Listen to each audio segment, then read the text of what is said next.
We good to go? Alrighty. How's everybody doing tonight? Woo!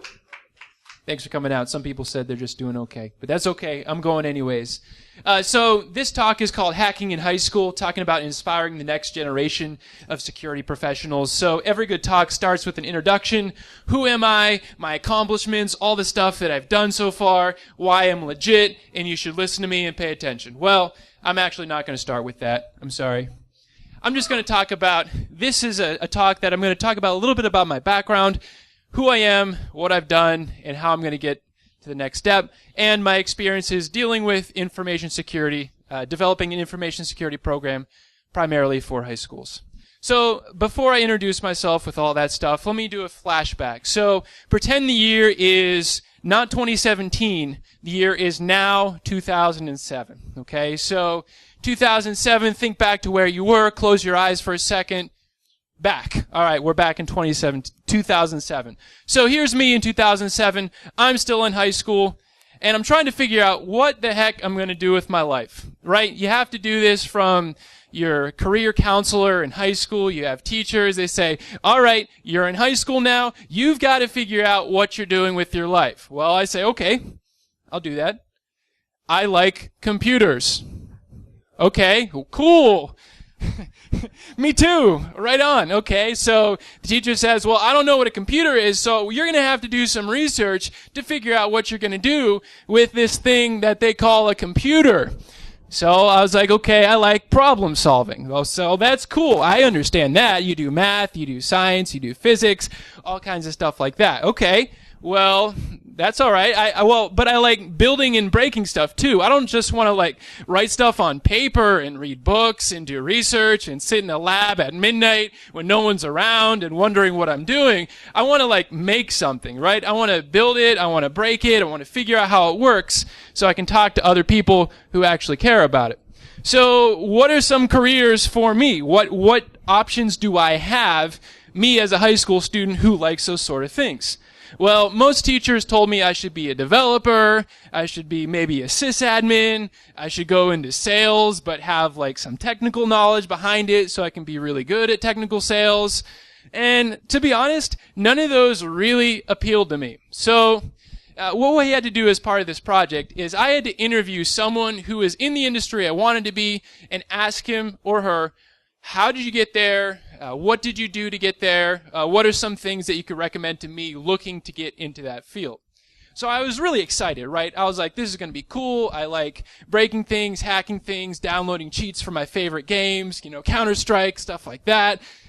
So I'm going to ask somebody, it was a friend of a friend, and I sent out some emails with my parents' permission on AOL, and I asked them, how did you get into security?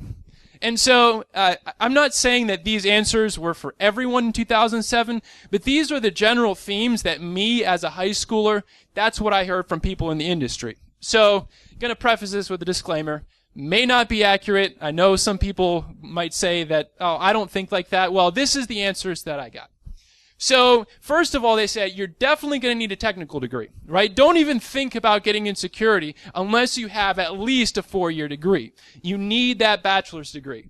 So, before you get into security, you're going to need 3 to 5 years of help desk experience, right? You don't get into security right off the bat. You've got to get 3 to 5 years, understanding people, helping people, paying your dues right at the help desk level, fixing people's computers, figuring out why their password's expired and why it doesn't work and why they need to reset it to something. So you need those years of help desk experience before you get into security.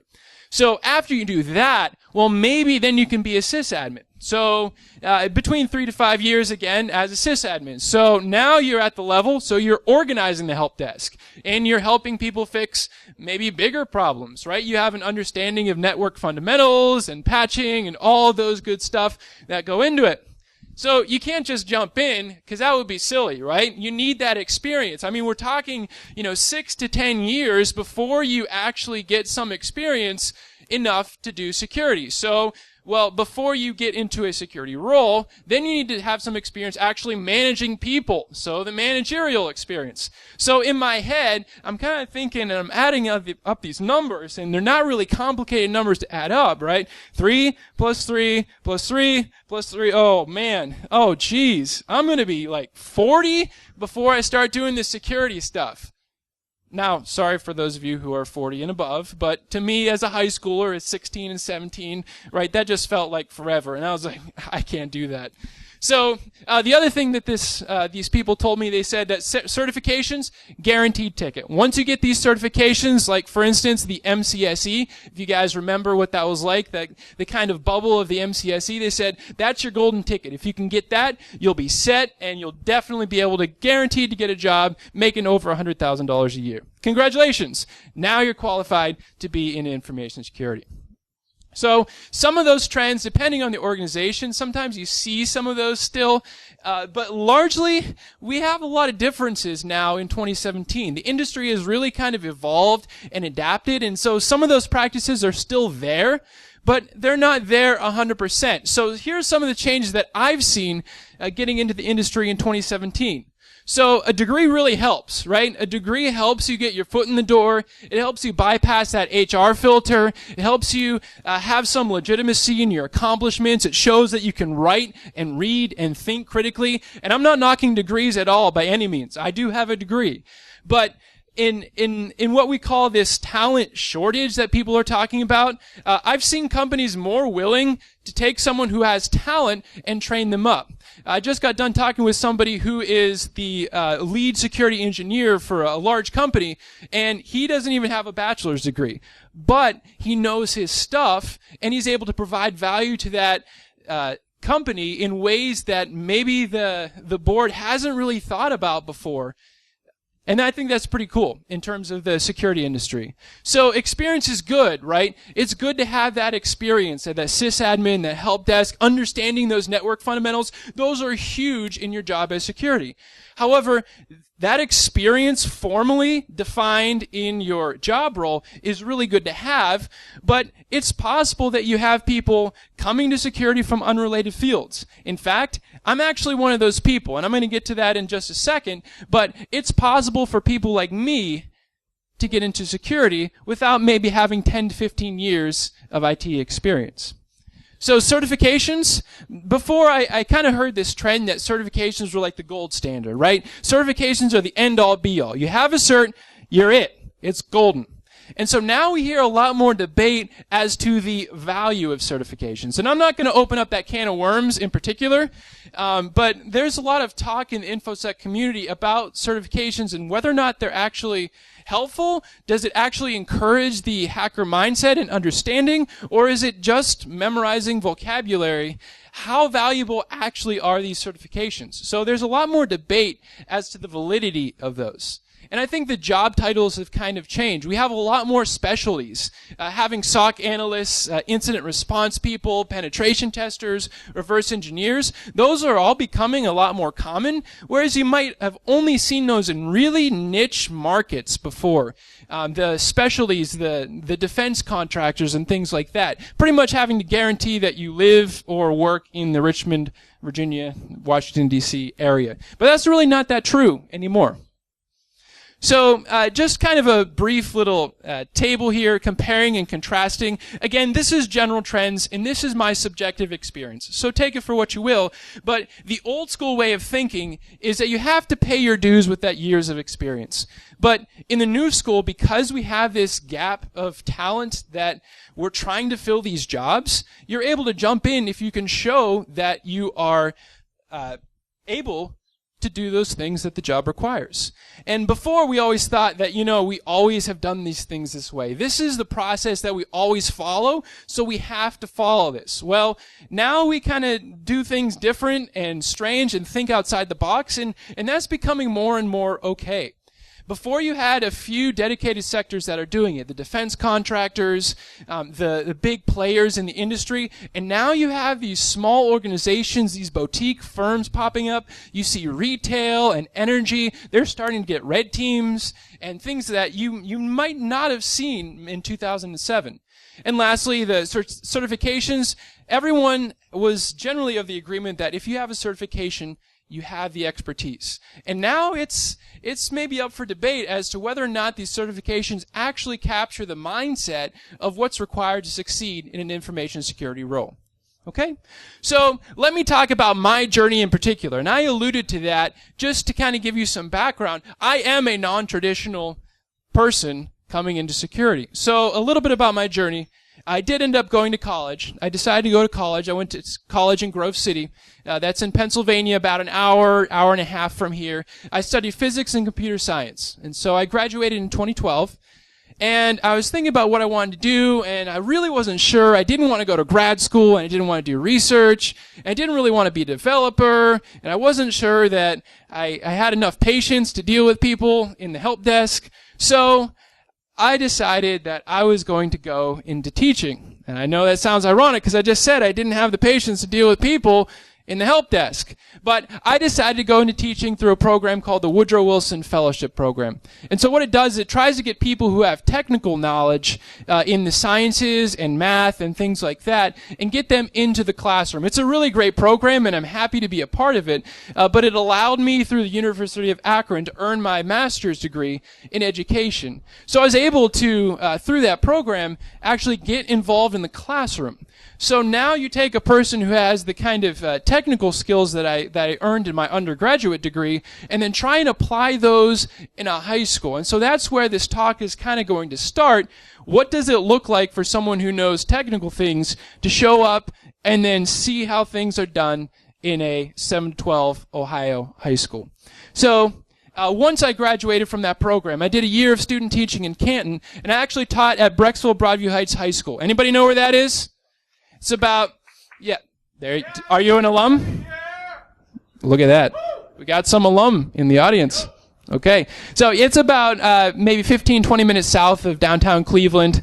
But Brecksville Broadview Heights High School is a large high school. They are a national blue ribbon school, for whatever that means, according to the state report card. So I taught for 3 years in high school. I taught lots of different science classes. So I taught mostly physics. I taught physics. I taught integrated science for freshmen. I wanted to teach computer science, but I'm going to get to that in a little bit. There are some obstacles in my way that prevented me from doing so. So I taught high school for 3 years, and while I was teaching high school, I was doing these after-school programs. I was doing, instead of it during the day, I would have these programming and information security and cyber patriot and all of those things that I'm going to get to in a little bit. I was doing those after school, and I started to realize I really enjoyed hacking. It was a lot of fun. And I always played around with this stuff on my own without any real guidance. And all of the people that I talked to in my life who were like, I really like hacking, I want to do it. I really like hacking, how do I get to where you are? They'd kind of give me these runaround answers like, oh, that's cool, man, but yeah, it's going to take you a while, so pay your dues first and then get there. Well, me being kind of the punk that I was, I said, well, whatever. I'm going to try the OSCP. So I did some research online, and I read the internet, and I read all the forums, and I asked Reddit, and I said, what's the best certification that you can get because I want to get into security? And people said, well, there's lots of certifications you can get, but the OSCP is a beast. If you can do it, it shows that you have some amount of skill. Well, I took it, and it was, in fact, a beast, and it was maybe one of the hardest things I think that I've ever done in my life, but I was able to successfully complete that, and finally, after I completed that, so I was able to get a position at the company called Secure State, which is a Cleveland-based information security management consultant company. So that's my journey to security, and it's a little weird, right, when you think about the traditional trajectory, but I just wanted to give you that background and pretext to how I got in a high school classroom and what I'm still trying to do to help the high school 7 through 12 programs in Ohio. So the reaction I got when I was trying to get there, so wait a second, you went from teaching to security? Haha, oh wow.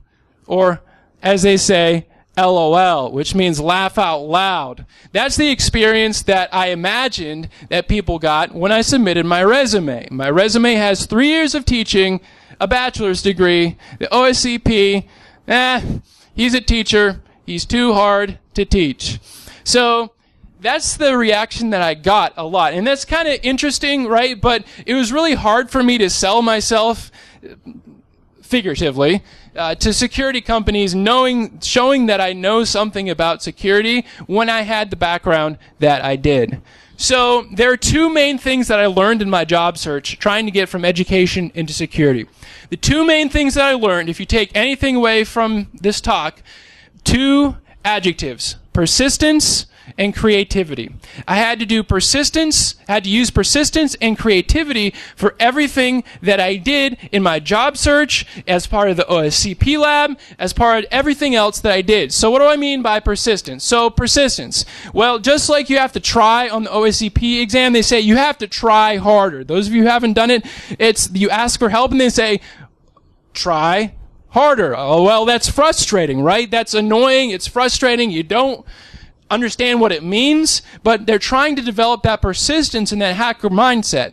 In the security world, if you give up right away when you start something, you're not going to get very far in the industry. If you look at something that says, wow, this is confusing and hard, I'm done, you're not going to do well in security. But it was one of those things that I had to learn about that persistence. You need to try and try and try again. And it's funny because that's the stuff that I would tell my students, but then when you actually do it for yourself, you feel kind of hypocritical, right? Because you feel like giving up, and when you tell your student, come on, just do this physics problem, I know you can do it, and they're like, come on, Mr. Bennett, you're crazy, this is too hard.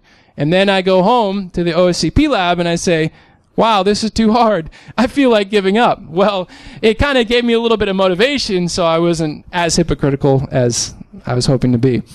So the other thing is creativity. So instead of just trying and trying and trying again the same way, you have to be creative. You have to find new ways, right? You have to find new ways to be able to, first of all, pop these boxes, but you have to find new ways to try and network your way into the security industry, right? Both of those things are applicable. So again, with the persistence column, I had to apply frequently, right? I didn't get into the security industry by putting in one application and then walking away and saying, no, I suck, I'm done. I had to apply frequently, right? That's that persistence mechanism. Actually, at Secure State, I applied more than once, and I had more than one interview, and they told me no at first, but I had to try and try and try again. So I had to be a little creative as well. So I had to explain my story, right? I talked about that resume that had education and all these things on it, physics, research. How does that apply to security? So I had to be creative in how I present myself and how I explain my story and who I am.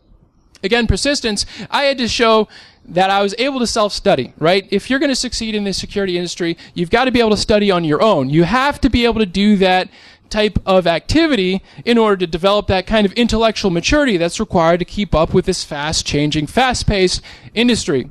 But you also have to be creative, right? So I had to try and find projects that I can commit to. So I tried my best to make sense of all these things on GitHub with all of these people who knew way more than me, trying to figure out what's something that I can contribute to that will actually provide value to the community. So with persistence, last time, I had to dedicate some alone time, right? I had to make time specifically just for security learning.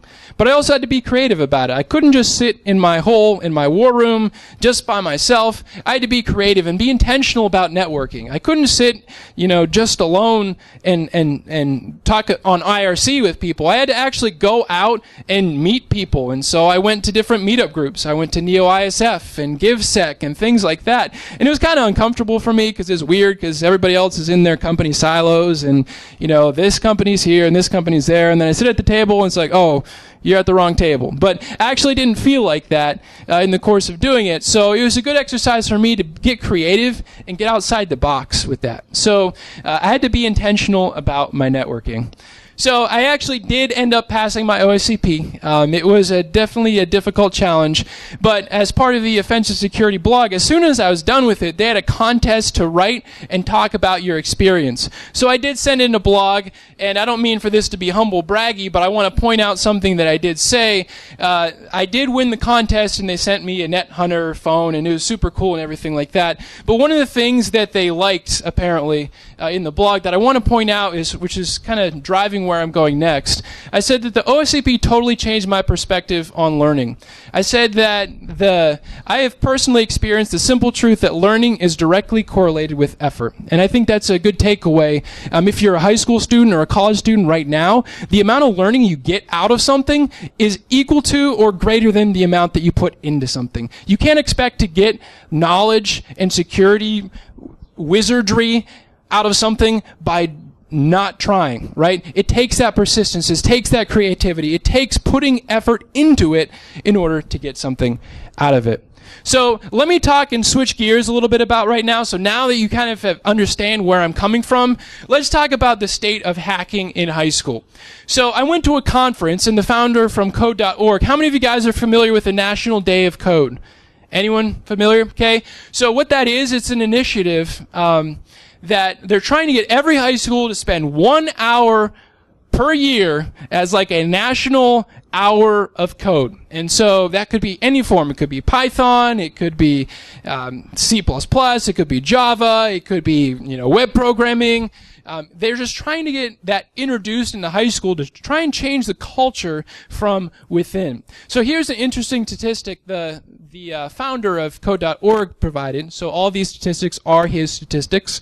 I am properly citing that resource. So 93% of parents want their students to learn computer science principles.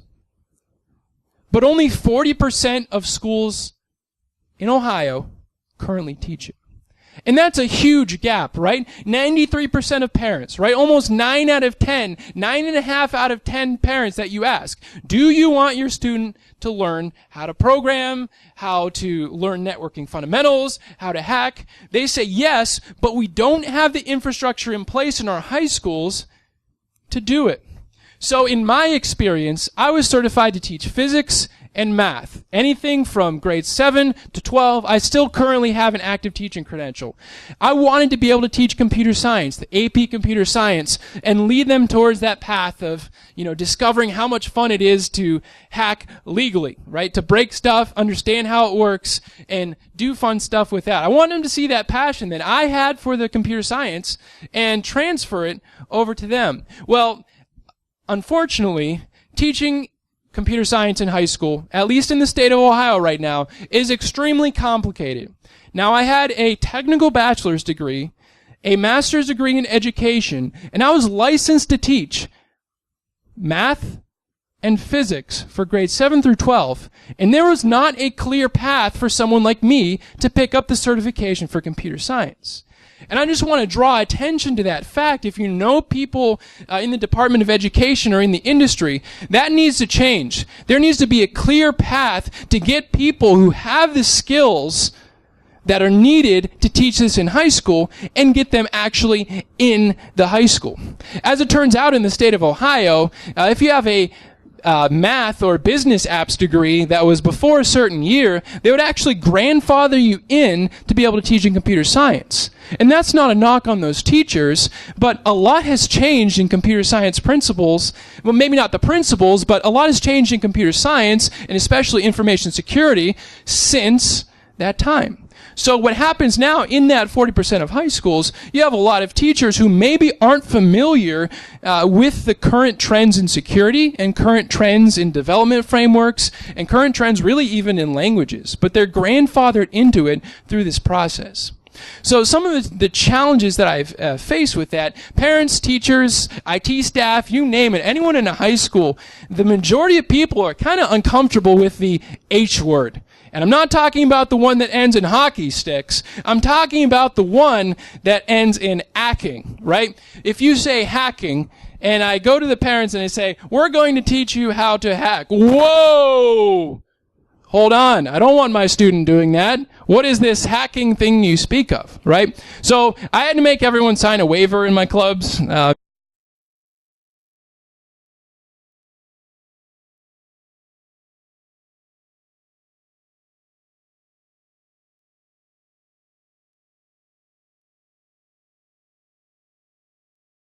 It was called an information security club, and I had to be very particular and dance around that. There were a few minor incidents that I kind of had to deal with because parents, teachers, staff, whatever, were uncomfortable with having a hacking club. Now, maybe people at this conference, you guys are all familiar with calling yourselves hackers, saying you want to hack devices, saying hacking is a good thing, but the general trend in education is maybe that's not such a good thing. So it's up to us to try and change that conversation and change that culture. So another thing that I see in high school, there's an emphasis on standardized multiple choice tests. The students who come out of high school knowing the most out of computer science, their ability is measured by their ability to take a multiple choice exam at the end of the year.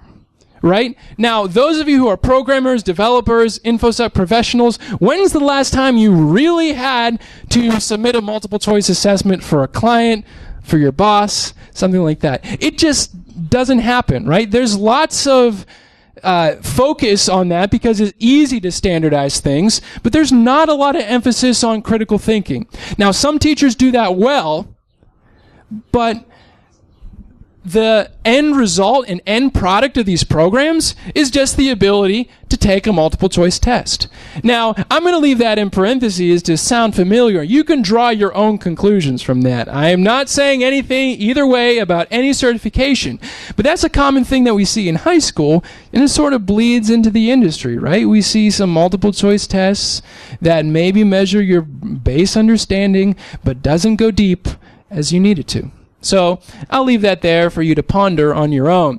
So, well, there's nothing out there. There's no information security curriculum. What I'm going to do, I'm going to do it live. I'm just going to make it up as I go, and I'm going to fly the plane as I'm building it.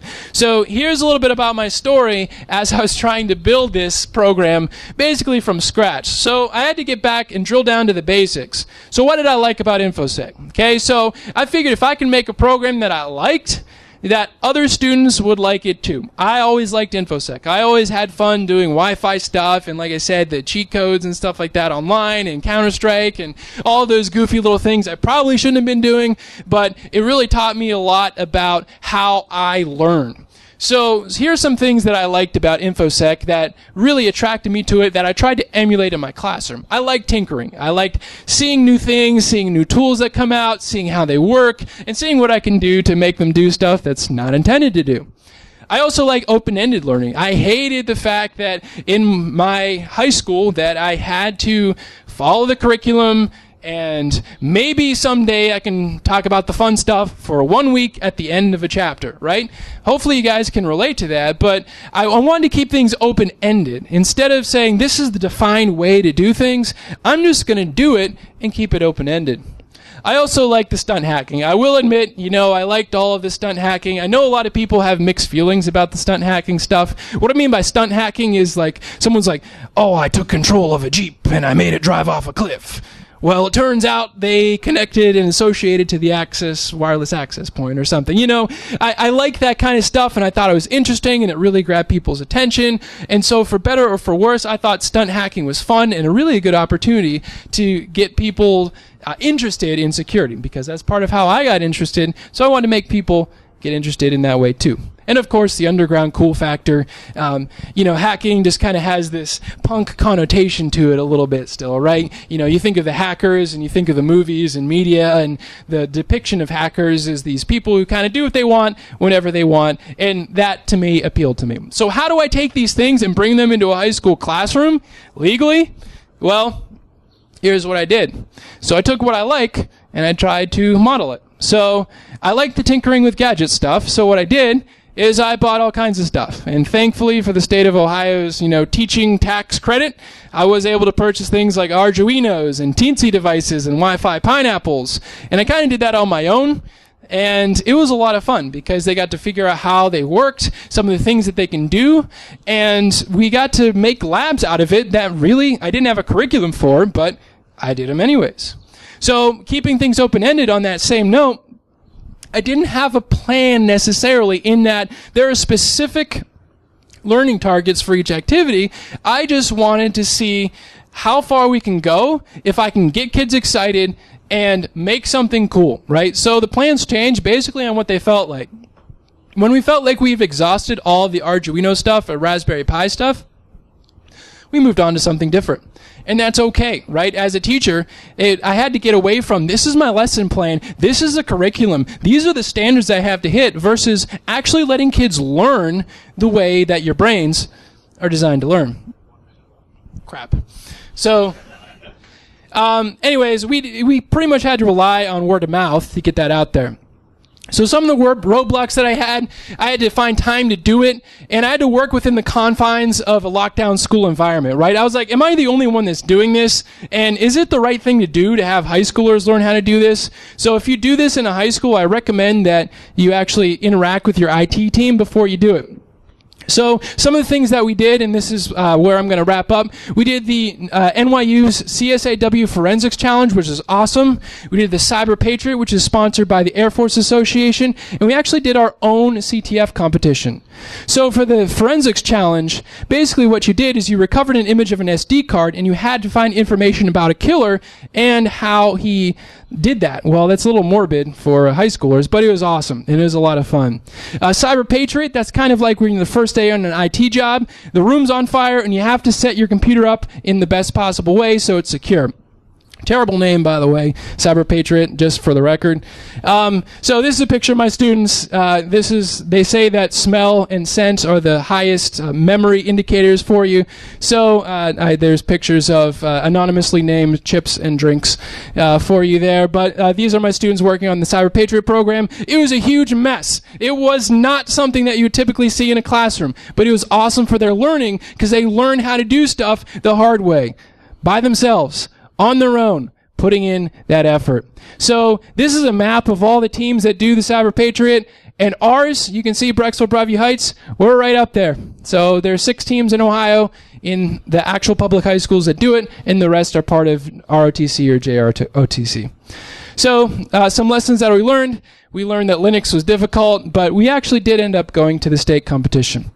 We actually ended up, and this is where I'll close, we ended up making our own Capture the Flag competition because we liked this stuff too much. We called it Neo-CTF, and it was originally supposed to be Friends of Family, but apparently it got out on some mailing list or something, so we had over 500 teams register for this. So it was a good learning experience for all my students, but it was also a good learning experience for me. So you can see some of the things, no bugs admin, improve your programming skills. That was me trying to fight with Docker to try and get it to revert on a normal, regular schedule, but eventually people did say that it was an awesome event and really good for their students. So here's some of the things, and this is where I'm going to close. Sorry for going over. So I envisioned a cybersecurity type of task force to get this into K through 12 schools. The state of Utah, they actually have university and industry partnerships that they work towards developing curriculum and getting industry leaders into high school classrooms, which is amazing because teachers want this, but they don't know how to get it. So I think that's an awesome option, and I'll talk more about that in depth if you want to talk with me outside. So getting inside those classrooms, developing those partnerships, and the NSA actually does something called Gen Cyber Hacker Summer Camps. So interestingly enough, Ohio is the only state, or one of the only states, that does not do these events. So I think that should change, and people here who maybe have some knowledge or understand